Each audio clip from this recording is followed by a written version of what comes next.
Lamine Yamal is very clearly positioning himself for the next best. He's Ballon d'Or. This guy's going to win 8, 9, 10 of them in a row. We have to start today with Champions League. Okay, look, the Champions League semifinals are upon us, and oh my God, Lamine Yamal can slice through any defense he wants.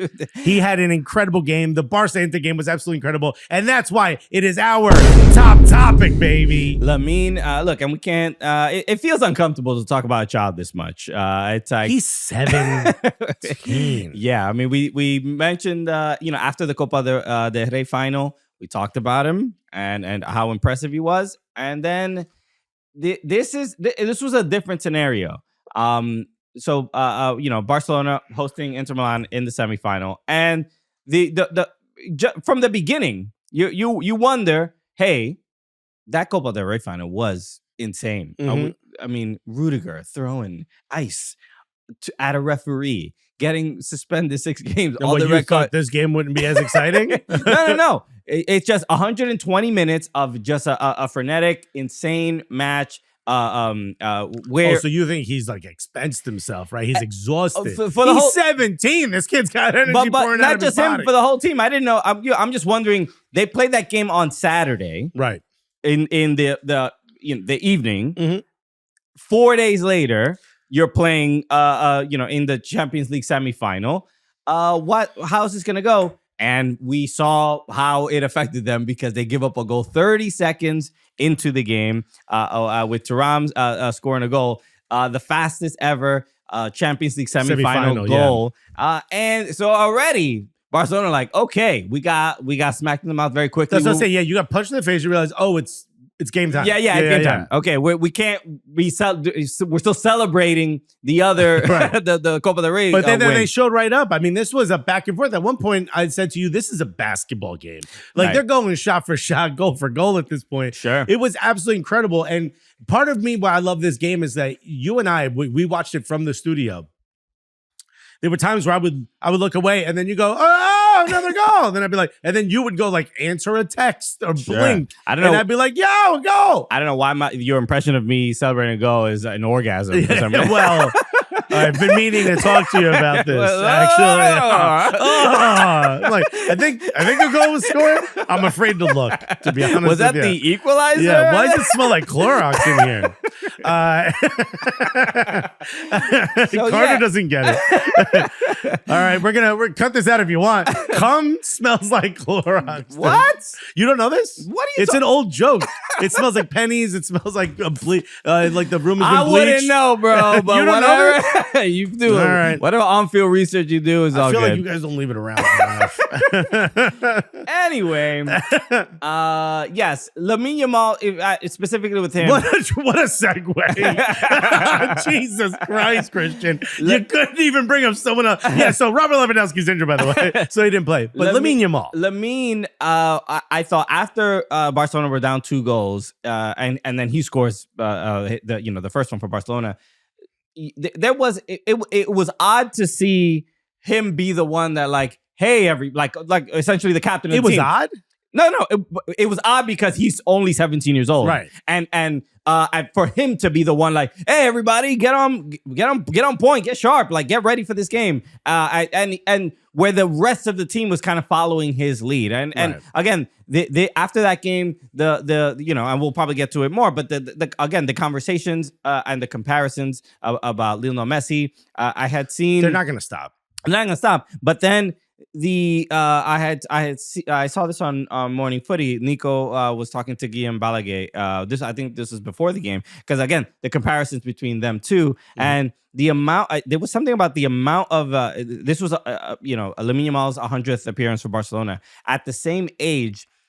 Messi, they were like Guillaume asked Nico like how many caps do you think Messi had at this time for that Lamine has, and he was like, I think he was guessing maybe 40 or 50 or something, like significantly lower, and it was like it was like it might have not even been 20. Do you have the tweet, Carter, with the comparison? Because the comparison at this age between him and Ronaldo and Lamine, or Messi, Ronaldo, and Lamine is incredible. If you're looking at it, Lamine Yamal at 17 years old, 100 appearances. This was his 100th appearance. 22 goals and 33 assists. I think we could all say that's pretty incredible for a 17-year-old. But some of the greats, Ronaldo and Messi, where were they at this same age? 9 appearances, 1 goal, 0 assists for Lionel Messi. Everyone knows who that guy is. And for Cristiano Ronaldo, 19 appearances, 5 goals, and 4 assists. So absolutely blazing past. But also, he is being asked to shoulder so much more responsibility at 17 years old than those two guys were. Totally. Which is like, you start in this moment, it's like, yo, this is amazing. We've never seen anything like this. But then at some point, we're gonna have to ask, like, all right, is this too much? It's a little too much. I mean, we saw R9's injuries that changed who he was as a player, and he ended his career, and he just wasn't the same. I don't want anything like that to happen to Lamine Yamal. See, but you've become a dad in the last 2 years. Yes, so yes. The way you look at this is different. I'm like, yo, this is lit. This is crazy. Burn out if you want. There's probably somebody else around the corner. And you're like, what about this young boy? Yeah. Being, thoughtful and caring about their well-being. But no. If this is Mateo in 15 years, let me be his agent. I'm basically the way Lamine's dad is just like partying with a Shea Ice on. Listening to OGZ. Lamine Yamal's dad said that during an interview, because the people put a microphone in front of his face all the time. But he was like, when Lamine was born, he told him that you're gonna be the greatest footballer ever. I truly believe that conversation. Which I believe it 100% as well. I mean, he doesn't. Even though he gets sort of lambasted sometimes in the media, like he seems like a very normal guy. He's fairly young.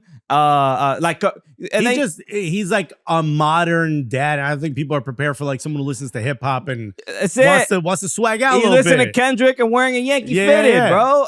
That's what dads look like now. One of us. One of us. So, as opposed to the comparison of like Tyrese Halliburton's dad arguing with Giannis Antetokounmpo. So look, this is something they all want, like Eli Manning's dad. I know, suit jacket everywhere he goes, and right.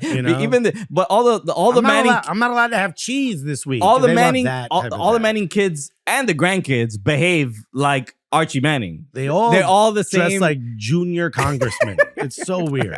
Swagless. Also, but Eli's the owner of Gotham. That's the swaggiest thing I think he's ever done. Anyway, so also won us two titles, so we're good. So Lamine just being in this position and again showing that leadership that on that team. I mean, he's the reason why they tied the game up. There's two conversations about Lamine Yamal's leadership in this game, right? There's the vocal leadership of getting everyone else to step their game up mid-game, which is impressive for any 17-year-old to do that. Even someone like a Wayne Rooney would only do the other one, which is perform at a level where you're like, all right, if y'all aren't ready for this game, watch what I'm gonna do. I'm gonna take the ball and I'm literally gonna cut through everyone's defense, and I'm gonna all these incredible defenders, and I'm just gonna take a shot on goal and score. So you would see that from young players from time to time. You wouldn't see both. You wouldn't see someone look around to veterans, to people who've won things and say, hey, step again. Well, you're 17. Most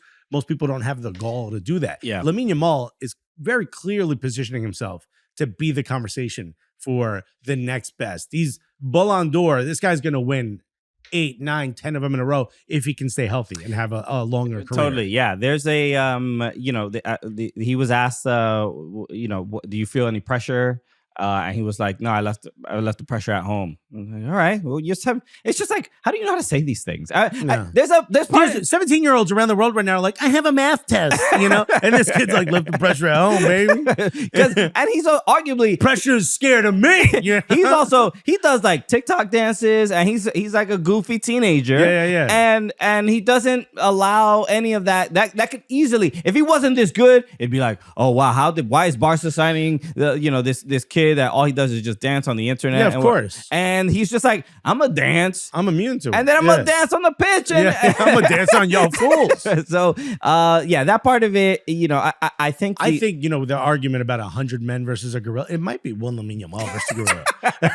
I think the gorilla would be like dizzy from the amount of... The gorilla gets nutmegged. At 1v1, bro. The gorilla gets nutmegged, gorilla, he's going to be touching the earth. He's just going to be smacking his chest like, this kid's really pissing me off. I think it has to be mentioned, like, I thought Inter were great, right? And they did, they got into this game very well. It wasn't... Inzaghi showed you that he has the capability to really craft tactics against anybody. Sure. And took advantage early of the fact that, like I said, Barca just played 120 minutes in this game, and Jules Koundé injured in the game. There's not any for a Champions League game like that. There's not even an opportunity to rotate any players. You need your best players. You're trying to get to the Champions League final. But Jules Koundé injured, I think a thigh injury, and he looked like he's going to be out 3 weeks. I just saw that reported. So that is the thing. That's a massive loss for Barcelona for the style they want to play. Yeah. Massive loss. So now, can we talk about your prediction though? You thought this would be easy against Inter. Did I say easy? You said easy multiple times. Yeah. Well, look, I think Barca's still going to win. I think it says a lot that they gave up 3 goals and scored 3. Still equalized. Yeah, and they scored all 3. I believe were like in run of play, no set pieces, right. like that. So that is still something that's going to be very difficult for Inter Milan to contend with. Now, can they going back to San Siro? Can they do this again? Give up 3 goals at home? Yeah, you equalized, but also, can I give a little hot take? Should have been 4-3 Inter Milan. Should have. I mean, what? But Henrik Mkhitaryan getting out because of a pinky toenail. I mean, his goal being. That's why we have VAR for, to stop those toenails. Can we show the line? Because this is and this was the same thing when was it Coventry City versus Manchester United last year in FA Cup, where it was Haji Wright's toe. Click on the photo, Carter, on the photo itself. Yes, we can see it. This is, if you're listening, there's the Barcelona defender's knee stops right where like the first knuckle of your big toe would be if you're Henrik Mkhitaryan. My point is simply, fine. If this is the letter of the law, this is the letter of the law. This feels like the human eye wouldn't have caught this. What the sideline judge thought they saw when they raised the flag was not this. He wasn't like that toe was over the line. He assumed the time, or he or she, I can't remember. The timing was different in that person's mind, and they were like, "Oh, Henrik Mkhitaryan was much further ahead." Yeah. If they saw that in their brain, they probably wouldn't have raised the flag, because I don't think the human eye can capture that small of a space. And that maybe I'm making a point for no reason, because if we're gonna, and I've said this before, if we're gonna have the technology, then it's got to be. Yeah. If this is the rules, then we got to stick with this. That's fine. I don't want to live in a world where this feels in line, does it not? It does. I mean, and live, it did feel in line. At least Haji Wright was standing at a different angle and was like, he wasn't running. Like, they raised their flag though, right? They called offside. The flag was raised. Ultimately the right call. And even if there wasn't VAR lines or anything, they were still right. So I'm like, you don't know. The sideline judge didn't know. No. Big toe. Yeah. But they didn't know, but they used their professional opinion, and in that moment, my point is simply only a machine could tell you that this was offside. Yes, and it's this was we can have this conversation, and we've had it for years since VAR and was introduced on the lines. If you're an Inter Milan fan, do you feel a little robbed, just a little bit? No, because it's offside, and it was called offside on the field. I don't know. This feels. Look, and I didn't feel this way about the Haji Wright one. Okay. But something about this just feels a little dirty. I don't know why. Not dirty in the sense of like corrupt. Just feels dirty, like icky. There's something, this doesn't feel, if we're going to have humans call the game, and I'm all for AI robots as refs. So if it was a bunch of AI that said you're offside, I'm like, what are you going to do? You're offside by a millimeter, you're offside by a millimeter. But the human who raised the flag didn't see this. So you're bothered that the linesman raised the flag? You were saved by this. your decision was made correct simply because of a toenail. Right. Do you understand what I'm saying? It would have been. Yes, they got the call right. But you get what I'm saying? This isn't why the ref didn't see the toenail and go, up, this is offside. They were saved. This could have been reversed.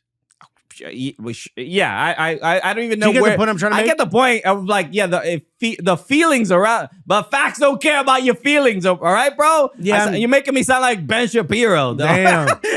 What is this? I wish I had a Ben Shapiro reference, but I try to stay away from horrific content. Anyway, no, this is look, 3-3. You got to give credit to Inter Milan for again, just smack him in the mouth early. In fact, I think this game proves something. Another hot take: Inzaghi should become Real Madrid's coach next season. That's what they should go after, not Klopp. Okay, Because I think he showed you his tactics. He knows what to do against Barcelona, bro. Okay. With better players. As much as I love Henrik Mkhitaryan is a name we haven't really mentioned since he was at Arsenal last. Yeah. You know? Come on.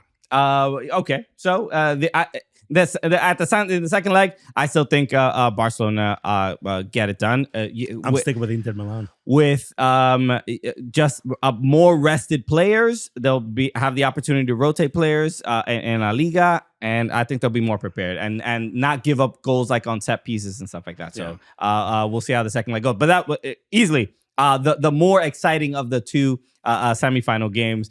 So let's talk about Arsenal and PSG. Let's talk Arsenal PSG. You and I went to go see it, and something you guys will see very soon. We're gonna talk about it, but it'll be dope at Fancy Free. Yeah. You guys will see it. Don't worry about it. But you and I went, and the vibes were a little different for this game than this one. Right? This one was exciting, goals left and right. This one was a little bit more tense filled. PSG scores right away. Ousmane Dembele having an incredible season. Luis Enrique finding ways to unlock this guy. Still, the allegations are still there about, him being a little inconsistent. But in this first shot, absolutely incredible. They punch Arsenal in the mouth, and Arsenal have no answers. Yeah, I mean, the beginning of the game, again, look, controversy and what, it showed that the beginning of the game was something where it seemed like Arsenal, it's not even about necessarily being prepared, but like you have to get that first 1v1. They say this a lot, like get that first tackle in so you feel like you're a part of the game. And that was just a great moment to highlight. Like Kvaratskhelia, we all know he's just a fantastic dribbler, just the body feints. So much so that Arsenal says, all right, go double him. Yeah. Which would be great if you had a defensive midfielder, but you don't. I mean, they did. Declan Rice is... Yeah, but his job isn't to patrol the back line. That's where Partey would normally be. Partey's not asked to go forward unless there's an opportunity to go forward. So that yellow card that Thomas Partey got... You brought it up. You said it would be essential. And we mentioned it in the last show, but like that second yellow was so dumb. Oh, that yellow that he got forced him to miss the next match. Yellow card accumulation. That made it so he wouldn't be available. And then you just saw the goal, the Dembele goal was where Partey would probably be.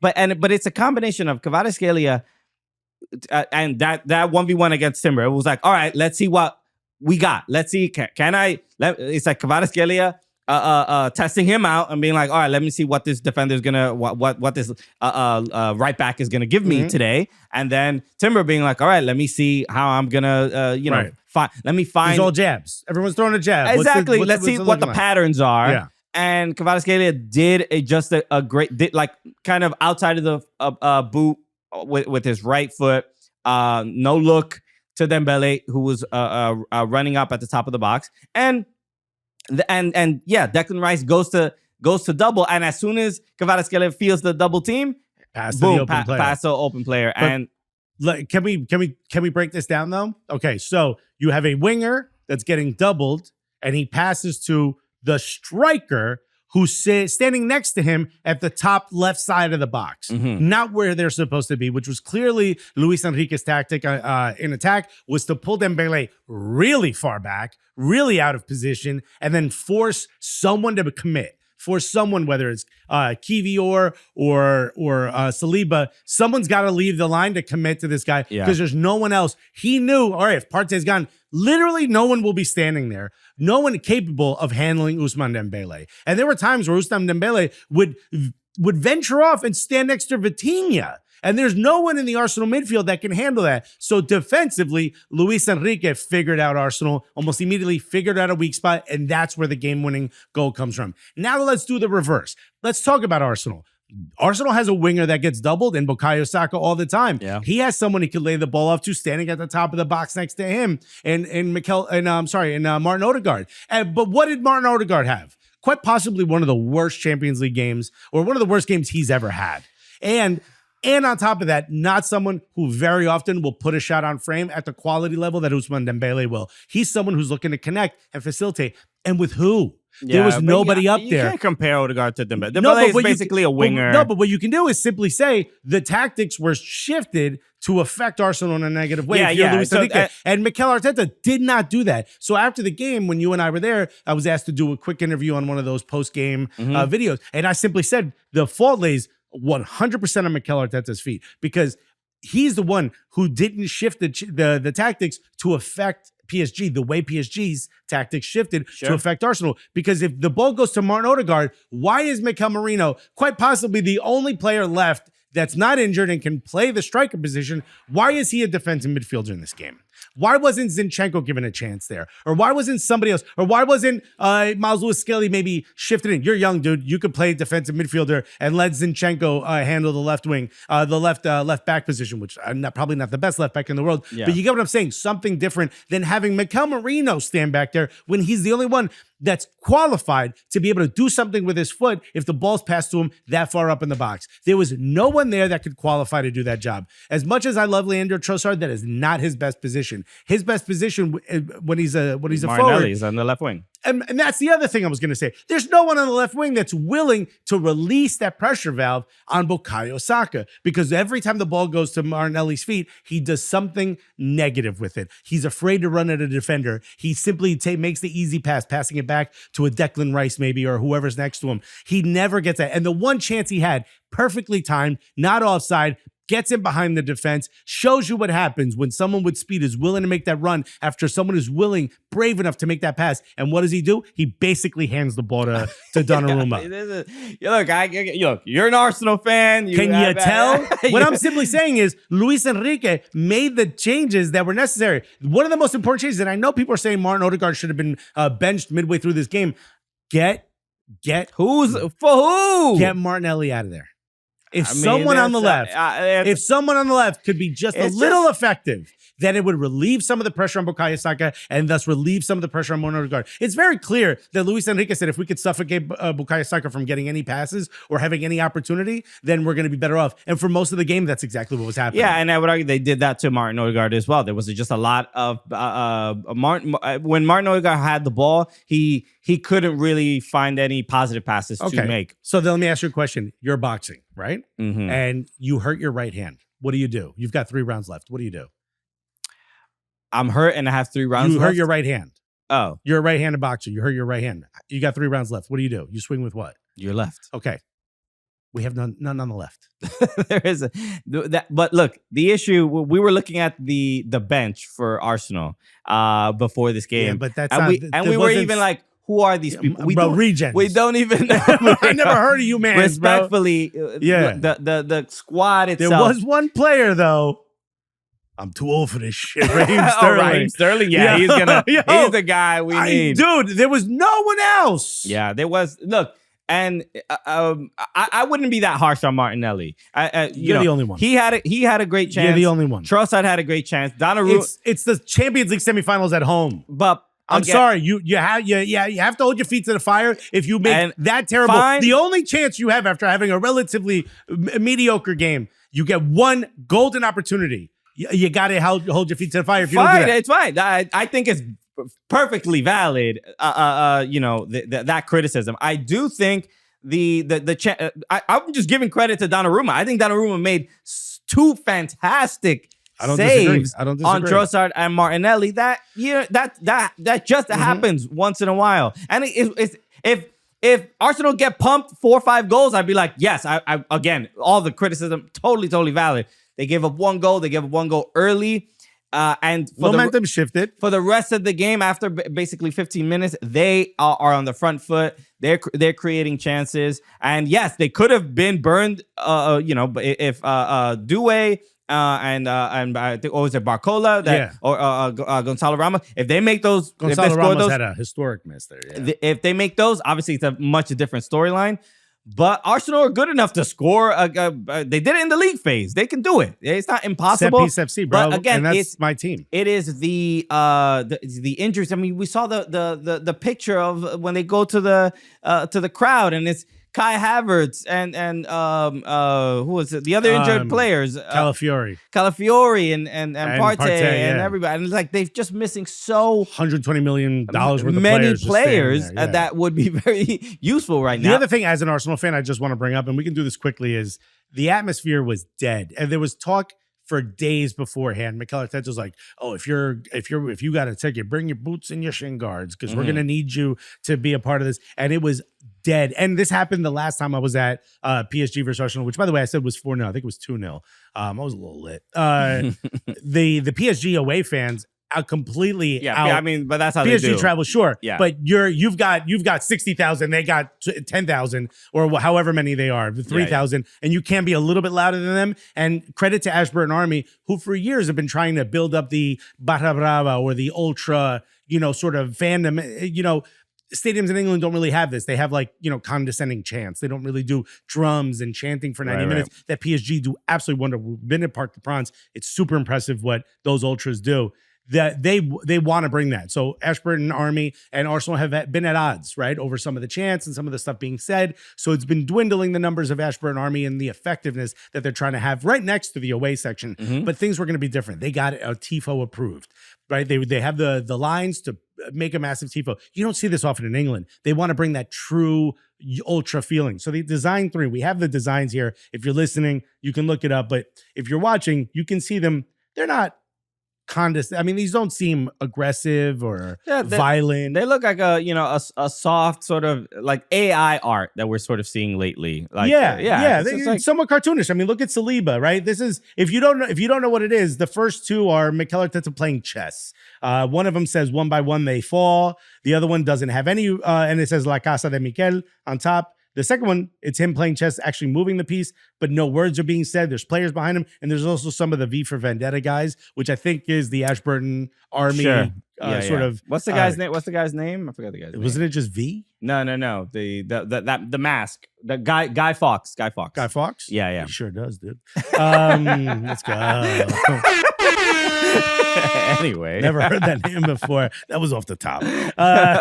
So the last one has a clock for the clock end in it. Says, also, the theme is chess. No. The theme is from the Netflix show. From Spain.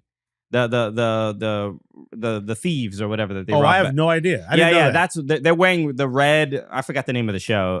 Casa de Papel. Oh, so okay, Casa de Miquel makes sense. Then. Yeah. Okay, and then the other one just says "Welcome to N5," which is the postal code there, and then it's just the players and Mikel Arteta looking authoritative. Yeah. There's nothing about this that seems odd. There's no political signage here or nothing.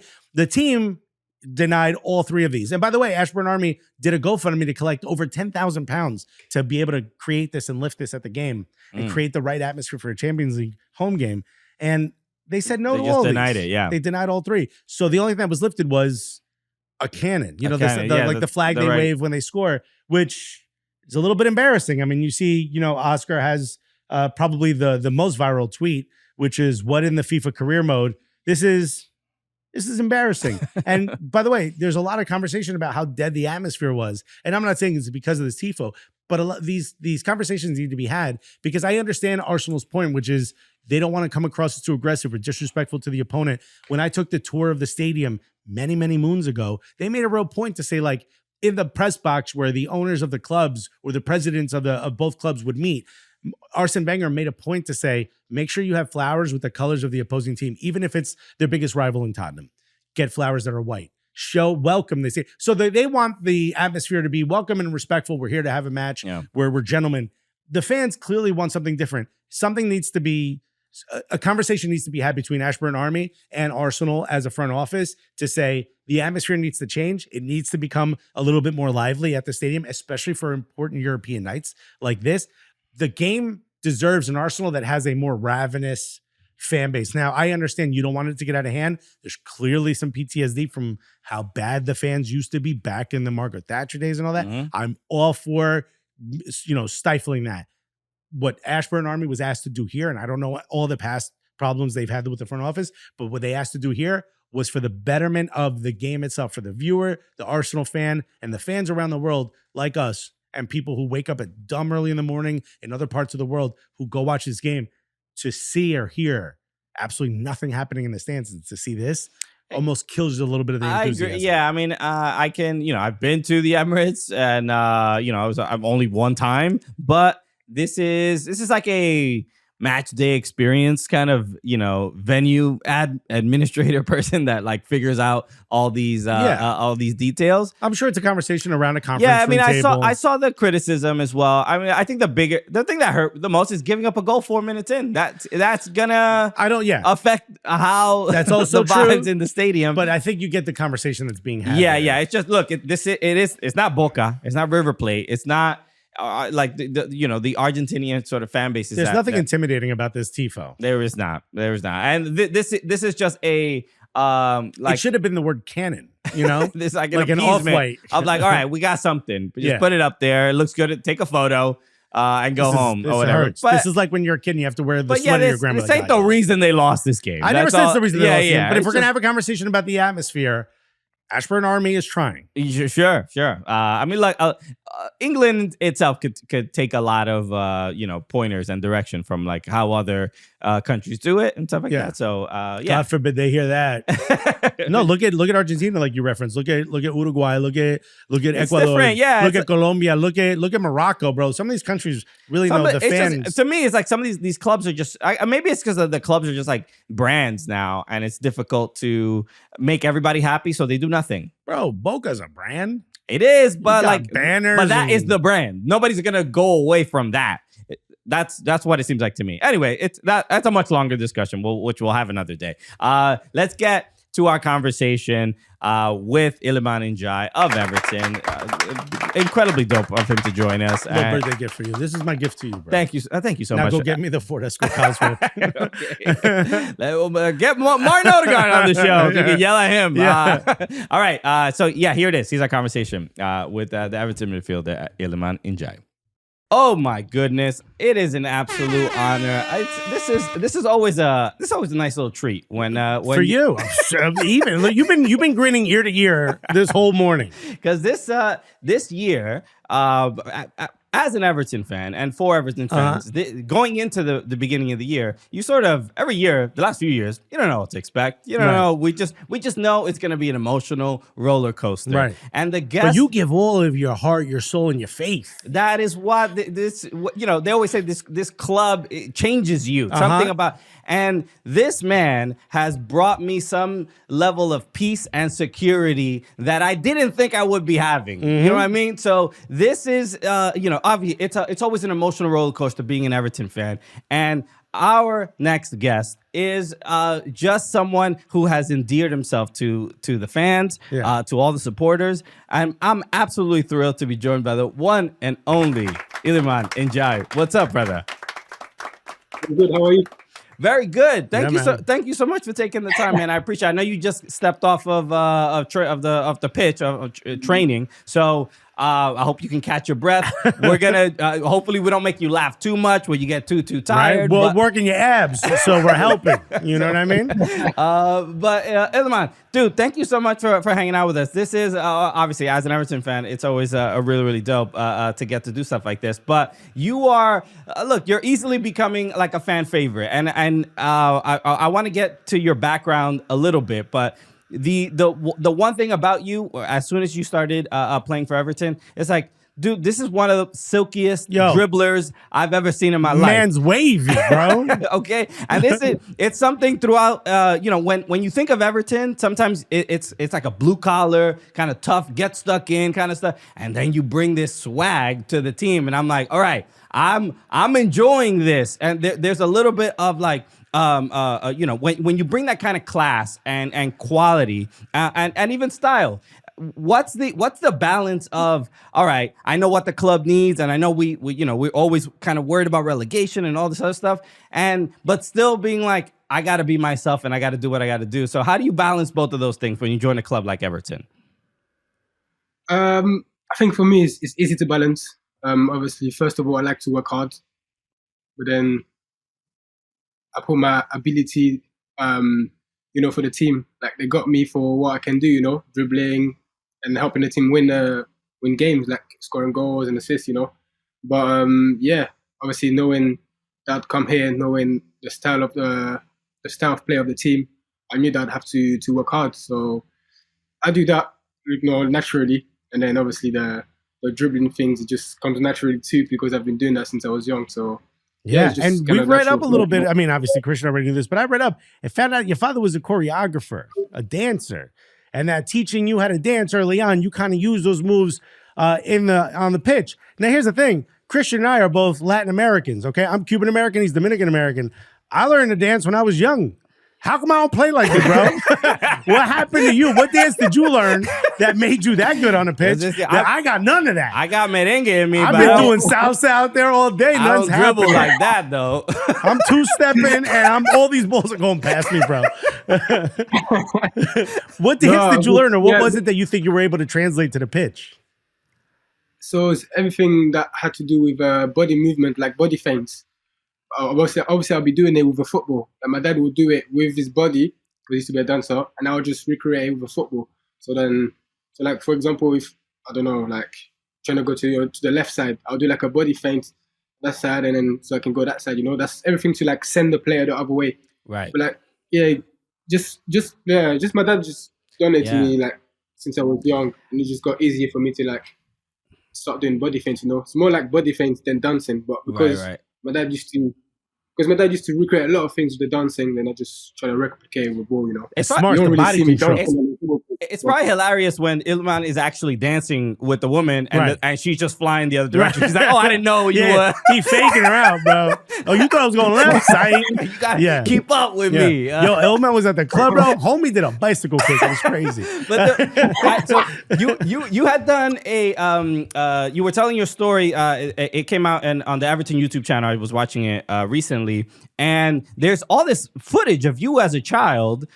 I mean, you're dribbling, you're like freestyle, like you were doing this at an incredibly young age, and it's something where you were talking about your father and being so grateful for the time, the commitment, and all the lessons.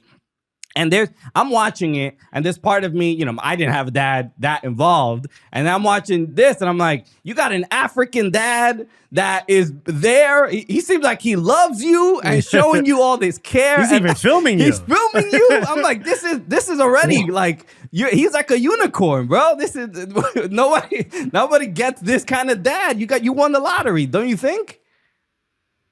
Of course, 100%, and especially because I grew up with around a big family. I have 7 sisters, and obviously it wasn't easy to obviously deal with everyone, and But my dad had time for all of us. Obviously, I was with him 24/7, like training. He would bring me to school. He would bring me to football. He would bring me to every. When I was young, he didn't miss one of my football games. Like, he came to all of them. With his camera and filming everything, like I've seen on YouTube. Nah, he's been amazing. He's been the reason why I'm here today. So beautiful. That's a beautiful. Wait a minute, isn't there a famous street in London called Seven Sisters, right, in North London? Yeah. Damn, you must get PTSD when you say, you're like, yo, I gotta buy a bunch of birthday gifts. 7 sisters. That's crazy. The bullying must have been crazy. No, it was fine because I went to school somewhere else. not Okay, in okay. Dublin. You got to miss out. That's a lot of birthday Yeah, I tips. missed out. I forget my wife's. I forget my anniversary. I don't know how you remember 7 birthdays. That's great. I hope some of them are twins and you can double up.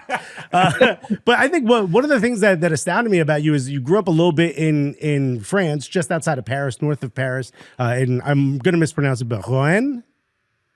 Rouen, yeah. Rouen, okay. Yeah. And then you moved to London, or you moved to England. Was there a culture shock for you, or were you maybe like, football is kind of a universal language? We say this with comedy and football. Like, we can talk to anyone in the world, even if we don't talk the same language, because everyone in the world laughs and everyone except Americans play soccer, play football. So for us, it's pretty easy to communicate with people. Did that help that sort of move for you?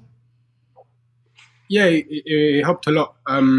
Obviously, I came and I didn't speak a word of English, but then obviously I got into. So as I came to England, I went to a lot of like football camps and things like this, and it was quite easy, because everyone was just like, we're just playing football and we're just talking, making friends. I was young as well, so it wasn't that hard to learn or a new culture.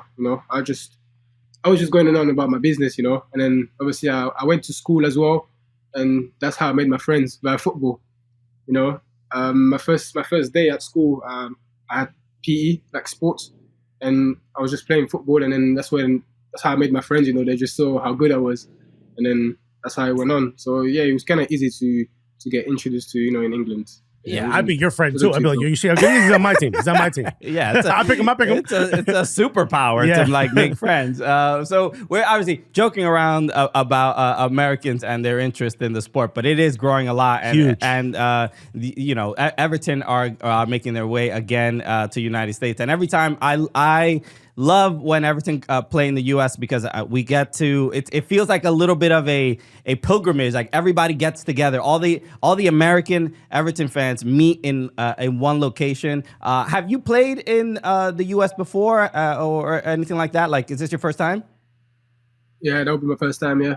All right, dude. I'm gonna be at definitely either one or all of these games. I have a feeling all of them. Yeah. So I'll make sure to say hello. Hopefully, you get like a photo or something. But this is so July 26th at MetLife, which is the stadium close to us, is the first game against Bournemouth. But what are you most like looking forward to when it comes to playing in the US? I'm excited about the stadiums. I've seen a lot of the stadium, and they looked really good. Obviously the weather, Helps, yeah. I'm sure it'll be great. And obviously the fans, it's nice to see fans from other countries supporting your club, so it'll be good to meet with them too. Yeah, This is a big opportunity, especially for a club like Everton, which, I think a lot of clubs, especially that are doing really well, are in the Premier League. This is a big opportunity to gain a lot of fans. And for someone like me, who's not an Everton fan, I'm an Arsenal supporter, but when I watch Everton games, because I know we're going to talk about it on the show, you stick out immediately. Immediately, I'm like, yo, that's the type of guy I want to watch play football. So you're going to be bringing a ton of fans over to Everton side. Talk to some of those American fans right now that maybe don't have a Premier League team that listen to this show, and why should they pick Everton? In particular, what is it about you and the club that you have around you? And I know you guys have sort of been up and down, but you guys are doing really well right now. What is it about Everton that should make an American fan that doesn't have a Premier League team pick Everton? I haven't been in a long time, but as soon as I came in, the love I've got from the fans and everyone is unbelievable. Like they made me like fall in love with the club. Quickly, the way they support their team, it's like it's the only team in the world that exists, the way they support their team is the Obviously the history of the club, I think it's just one of the best clubs in the Premier League, and the time right now is not, we haven't had the best season, but it's growing, and we're seeing it against big teams the way we're playing at the moment, we're getting some good results, against Arsenal, Nottingham Forest, obviously some not so good, but I feel like the club is going to reach new levels, and hopefully starting to win trophies in the near future. And okay. Yeah, and look, You said the magic word. I'll just add to that. It's the greatest goddamn club in the, Okay. in the Premier League. Bro. You know what? You put a little bit of sauce on what he just said. I mean, there's something about you know, when I was like picking a team, and it's always like you know, sometimes it's like cringe. We always get this from like England fans in England that are like, oh, you know, how you sort of connected with this club, and there's always a lot of banter online. But when we went to Liverpool and went to Goodison Park, it was the opposite of what it sort of feels like on the internet. There were so many Everton fans that were either doing like, thank you for picking my club. Like I was born here and I have to support them. So it's weird that you're from like a different place and you chose to do this to yourself, to put yourself through all this emotional anguish. But they also were like, yo, come here, come hang out with us, come do this. The do love. That. It was like you immediately get invited into a family. It's amazing. You didn't pick Everton, like you said, hey, I'm going to be an Everton fan, and Everton fans adopted you. Exactly. It's so yeah, that part of it. I might be the first Dominican Everton fan. If I might be Bro, in the shouts book. to you, dude. So no, man, this is. I want to talk about a couple things. You like, unfortunately, you had a bit of an injury during the season, which like slowed the like rise that we all saw happening. But you had some incredible moments. You scored I believe the goal was against Tottenham, right? The one that you dribbled through a couple folks, right? Scoring against Tottenham for an Arsenal fan. Thank you. And our producer, who's also on the line, is a Tottenham supporter, so I'm sure he's gonna love this. But that was just one of the most fun moments this season, because again, when I was mentioning that confidence and that swag, and it's something I sort of see it from you. I see it from Dwight McNeil as well, as far as like just there's something about him too, where the dribbling is just like wavy. You don't know which way he's gonna go, and I'm sure you guys have a lot of fun, sort of maybe in training and stuff like that. But that moment and that goal to be able to do stuff like that and get fans at Goodison Park excited. What are those moments like for you? These moments are amazing, you know. Well, first of all, these goals are like my signature moves. You know, I like to. My favorite goals, you know, they're like get the ball from the middle and then just dribble one, two players, and then score the goal. You know, that's kind of my signature goal. But I'm kind of an entertainer. You know, I like to get the fans off the seat. I like them when they just, you know, I dribble and then just go It makes me go again and again and again. Obviously, you need some end product. Like you need to finish with something good after that. Yeah. But these moments are good. You know, for me, because of the type of player I am, it creates that chemistry with the fans as well. And it's good to have the fans, you know, behind you, supporting you, and just telling you to keep going. Yeah, you could see why he's a fan favorite. Yeah, the other thing is when I was watching the video about your background, there's so many clips of you as like a 8-9-year-old doing the same things you're doing now, dribbling through. There was one moment where there was literally like 7 green shirts around you, and you're dribbling through all these kids.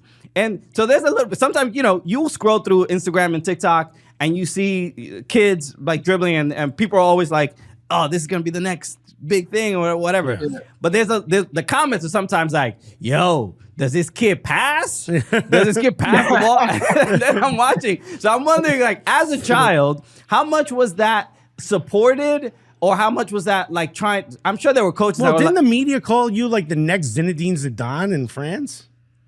Yeah, yeah, something like that. Yeah. No pressure, bro. Yeah, that was a newspaper. It was a show, and then they said the next. I think it was Zidane, and things like that. Yeah, it was good though. Yeah, well, yeah, go for it.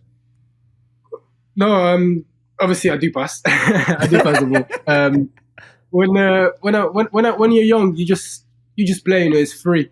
You're free play. You know, sometimes you pass. Sometimes, you know, it's not too serious. You know, like you just want to have fun and things like that.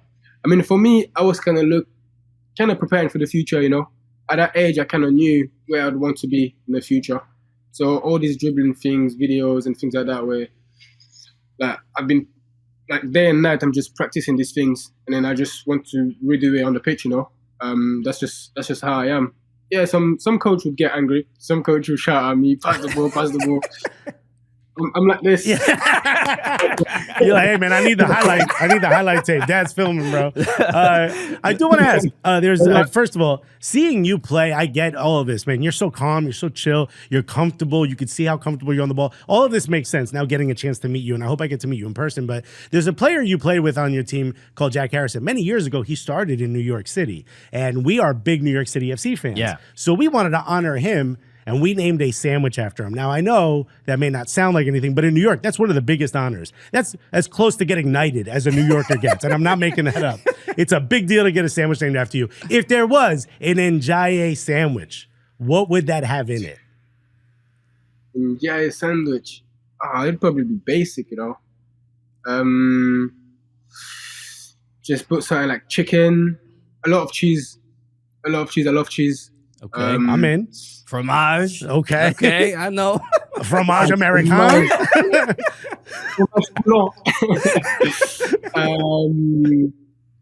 Yeah, just probably some salads, like not too much, a little bit, tomatoes. I say cheese, probably some onions, pickles, I like pickles. Yeah, not too many, not too big the burger. Just, No spice? Yeah. No spice. I don't like spice. Ooh. Interesting. I don't like spicy food. Right. Interesting. We're learning so much. I'm probably just like ketchup, mayonnaise, something like that. Wow. Okay. It's basically a chicken chopped cheese. That's what you just made. Okay. Is that nice? Chicken chopped cheese. Is that nice? There you go. Chicken chopped cheese. That's the You would imagine, your style of play is fairly spicy. That's why I said it. You would think, but hey, it is what it is. Okay. Put it on the side. Yeah. The way I'm on the pitch is not the same how I am outside. I love it. On the pitch, Iliman, dude. Yeah. So just a heads up to everybody. So July 26th is when the Premier League Summer Series starts. The first game is at MetLife. The next game is at Soldier Field on July 30th, and then August 3rd at Mercedes-Benz Field. Ooh, New York, Chicago, Atlanta. Those are three great cities. We've been to all three stadiums. They're gigantic stadiums, and they're really, really cool. Iconic places as well. When it comes to, I just want to say this. When it comes to stadiums, have you gotten a tour of the new stadium at Bramley Moore Dock? And the future of what Everton Football Club is going to look like is really, really exciting. It's an exciting time right now. How excited are you to be playing in that stadium next season? Yeah, I'm so excited. Stadium looks unbelievable. Yeah, massive. Yeah, it looks great. I'm excited to get the season next year going, in the Premier League. I feel like this club is just getting bigger, We've got a new stadium. Obviously, we're just trying to finish up this season now and then just can focus on going to that stadium, I'm just really excited. All right. So here's what we got to do. We got to go to the stadium when it opens to go watch Ndiaye play. And we got to eat the Ndiaye sandwich. We're going to make an Ndiaye sandwich. We got to go. We got to bring sandwich. It's just dumping cheese all over our chicken. It's going to be crazy. You act like I'm not already putting cheese on my chicken.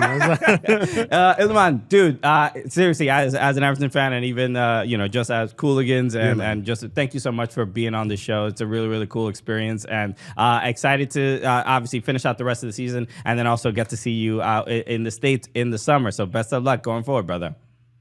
Thank you very much. Can't wait to see you too. Iliman Ndiaye, huh? Ndiaye, let's go. I mean,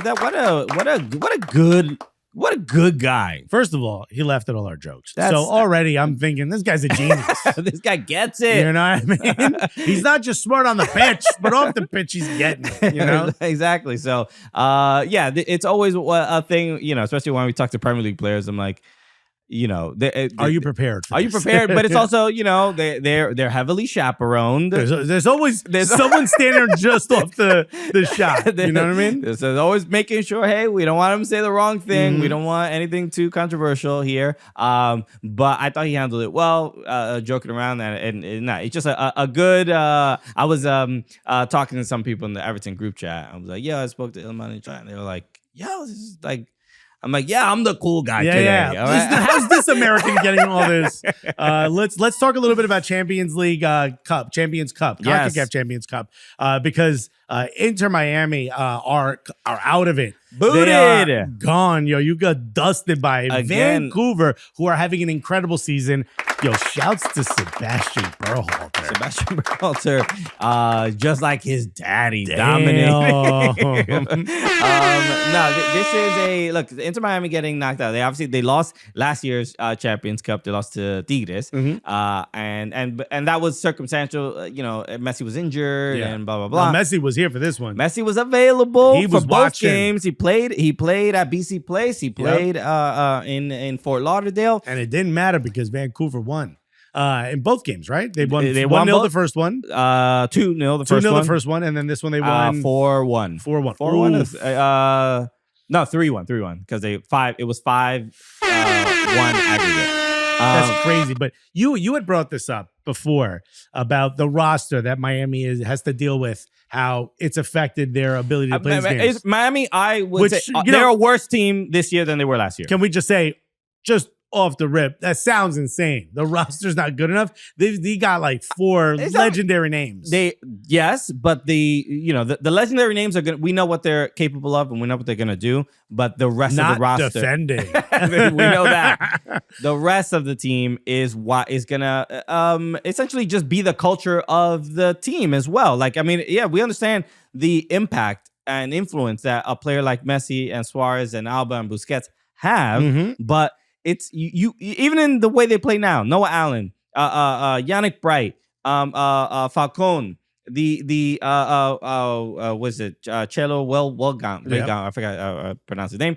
But these are the guys that are doing the work. They're running around. And the job is, when the camera pans to the defending, that you don't see the big names. when it comes to, you look at the roster list and you look at the salaries, and the guys that are making the least amount of money They are doing the most running. Yeah. We know that's how Cardio up for these guys. So they whenever they do a trial, they're like, "Hey, buddy, look, we're gonna put all the things on your You chest. got 7 of these. You're wearing 7 of them sports bras, bro. Because we got to make sure that you can run for these guys." And they can do that. Yes, in the beginning of the season, they can do that. And yes, it's exciting. Emergency clearances and emergency defending.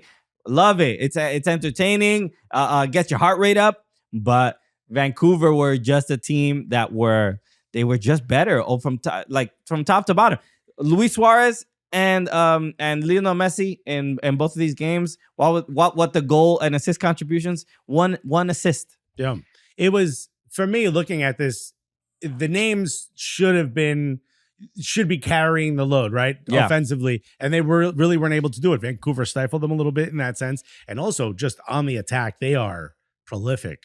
They are doing the simple things. Sebastian Berhalter had an incredible game. I believe he had 2 assists and a goal. I don't know if he got the credit for that second assist, but they were very simply run the ball into the box a little bit on the wings in those half spaces and make a diagonal pass to somebody open. And there was always somebody open because Miami does very last gasp defending. And you brought up the point of Leo Campana not being on this team is a massive miss. And my point is, the rules inhibit Miami from being as good as they can be, because Miami has the funding, the names, everything associated with them to be able to go ahead and get even better players to put in those positions, or keep players like a Leo Campana who can do those things. The fact they had to get rid of them, again, this is MLS's own rules stopping the ability to have an even better team. And I understand the rules are there and the owners all agreed to it, and parity, and I get all these things. But these are some of the moments where I look at it and say, you got to have an emergency meeting before the season and say, yo, some of these rules need to change. Because if a team is willing to poke their head above, there's no reason why an MLS team isn't winning CONCACAF Champions Cup. And that's not to say Vancouver can't be that team. They could very easily beat Tigres or Cruz Azul, who are the other teams fighting for the other spot in the final. And maybe that happens. But if we go another season with that not happening, it's another opportunity where an MLS team loses out on another international competition or getting even more spotlights put on them. It raises the level of the league entirely to have one team that's willing to commit themselves to be even better.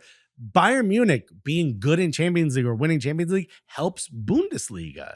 And you need a team that's willing to commit to go up. You're just not going to be able to find it with all these cap machinations. It just doesn't work. Yeah, I mean, I think it's a valid conversation. I don't necessarily think it's the biggest factor here because they also played another MLS team that operates under the same exact rules. If they're playing a Liga MX team and they get blown out, I'm like, all right. But simply, the argument is not necessarily this loss. The argument is, you said the team they should have never got rid of Leo Campana. How are they going to have the depth? Well, how are they going to have all these other things? You have to get rid of one of your highest value players that's not the big four. Yes. So, and that's Leo Campana. It's Campana. It's obviously because he's a good enough player to demand more money. So I understand that aspect. I also mentioned Julian Gressel. There's a. Let me ask you though, before you those two names, do you think Miami lose them if it doesn't, or do you think Miami has the inability to pay them, or do you think they got rid of them because what it would do to their cap? They got rid of them to lower their salary cap. That's the point I'm trying to make. Right. If that rule wasn't there or not there completely, if you just raise this level a little bit, or if you allow these teams to find a way or create another rule that allows them, you wouldn't have lost those players. Correct. But the decision to, yes, they get rid of the salary cap, but they bring in the players that they do bring in are.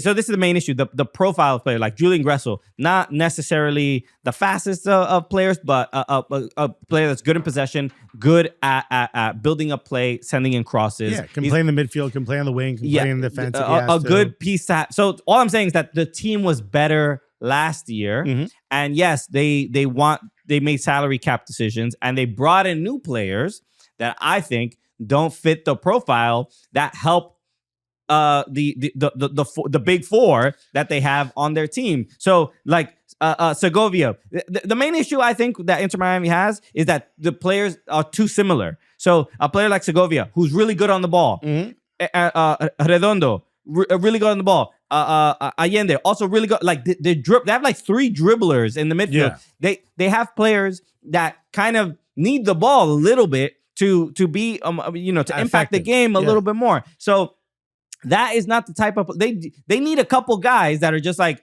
I know my role and boom, I'm just gonna do what I got to do, and send the ball to the players that I know can work their magic. So you say they just need a couple dogs protecting that back line. Yeah, so like we can have the salary cap conversation, but I just think the players that they brought in make the team worse. That's it. And look, they could have probably kept Julian Gressel and not gotten Segovia. You know what I mean? That's all. Yeah. So that's really all it is. I guess part of my argument is it gets a little tiring to argue these points because someone like a Julian Gressel doesn't need to be sold. Does he deserve the money he gets? Yes. He shouldn't be at fault for having spent this amount of time in the league and deserving to get paid more. That these guys put their bodies on the line for only so many years. You should be able to make as much money as you can. And if you're good enough to warrant that type of money, and if you have the stature to warrant that type of money, it shouldn't be a detriment to a team to keep a player of that ilk. And that's exactly the point we're at now, where a team is like, you deserve to be here. You make our team better. You deserve the money you're getting. You should be paid more. We want to pay you more. We can afford to pay you more. The league won't let us. Right. That last one is ridiculous to me. Sure. And I'm not saying open all. I am saying get rid of the. Get rid of the you cap want completely. No cap is stupid. Put a luxury tax. And if a team can out there go spend, you got to pay everybody else a little bit of money because you're spending so much, like the Yankees used to. Luxury tax would solve all of this. At the end of the day, all of these things are because MLS is too scared to grow too fast. And we're at a point, Lionel Messi is not getting younger. Yeah. Go grow. Sure. You know what? But regardless, I don't feel bad for Inter Miami for losing this game. Vancouver were fantastic. No, Vancouver was the better team for over 2 matches. Yeah. Deserved to be in the final. And they've been the best team in Major League Soccer this season. Dude, shouts to Jesper Sorensen, man, because we thought Sartini, after that, there would be a drop-off. It's only even gotten better. No, it's gotten so, and they're doing this without Ryan Gauld. He's unlocked Sebastian Berhalter too. He's looking like Pedri out there, bro. No, it's incredible what he's doing. It's pretty remarkable, just the confidence that he's playing with. But he's having a lights out season so far. Sabi, Ali Ahmed, these guys are. I mean, you could see in some of the goals. I'm like the body feints and cutting back in and making the Inter Miami fullback just like look lost. Yeah, a little swaggy. It's just like, all right. The Whitecaps. They really out here, bro. Yeah, man.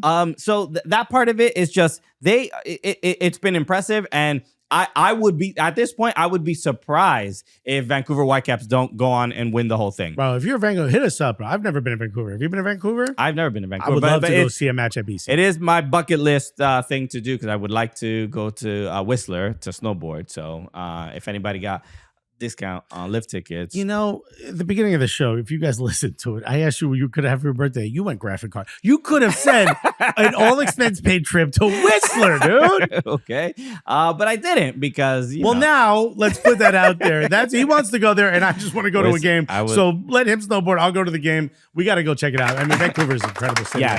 So congrats to them. To moving on to the final, and then obviously the game tonight between Cruz Azul and who's the other? Tigres. And Tigres. So we'll find out who gets to the final. So This will be a fun one, though. Vancouver's having a great season. all right, let's wrap it up there. Thank you again, Iliman Ndiaye, for joining us of Everton. That was really dope. So the Premier League Summer Series is obviously coming up soon. So maybe we'll have a couple other people that are playing in that. Or maybe you'll come see through us the in show. some other stuff involving some of the people associated We with shall it. see. Anything can happen with the Cooligans when you it's never know where we're gonna pop up. when it's their birthdays. Uh-huh. Happy birthday, Alexis. Hope Thank you. hope you enjoy your day. I enjoyed mine. Thank you very we much. we'll be back on Monday with a new episode. We have we're gonna be talking to some referees on Monday. Is that correct, Carter? Right? That's Monday.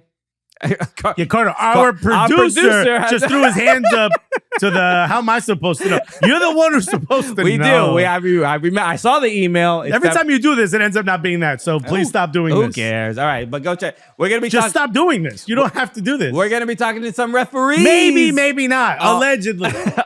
on Monday. Carter has no clue. Carter's right now tangled up in a bunch of wires. He has no clue what's happening. What is happening? It's my goddamn birthday. So be on the lookout for that. Make sure you hit the like button on YouTube. Subscribe to the podcast if you haven't yet. Tell a friend. Tell a family member. Tell 100 gorillas. No, not 100, just one. And 100 guys. One go gorilla another. versus 100 Cooligans Or podcast. one Lamine Yamal. we happen. got to ask the right questions, everybody. All right. So we'll see you on Monday, everybody. Take care. Peace. Ooh, my wife just texted me. We're going to go shopping for graphics cards. Peace.